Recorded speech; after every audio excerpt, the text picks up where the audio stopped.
హనుమత్ ప్రదక్షిణం చేసేటప్పుడు చెప్పవలసిన శ్లోకం ఏమిటో పరాశర సంహిత చెప్పింది.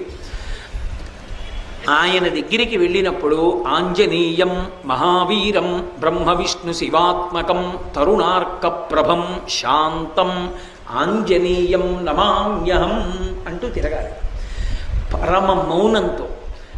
ఆ శ్లోకం ఒక్కటి చదువుకుంటూ గర్భిణి స్త్రీ ఎలా తిరుగుతుందో అలా తిరగాలి. కనీసంలో కనీసం హనుమ జయంతి నాడు 3 మాటలు తిరగాలి. కనీస ధర్మం అది. 3 మాటలు తిరగాలి.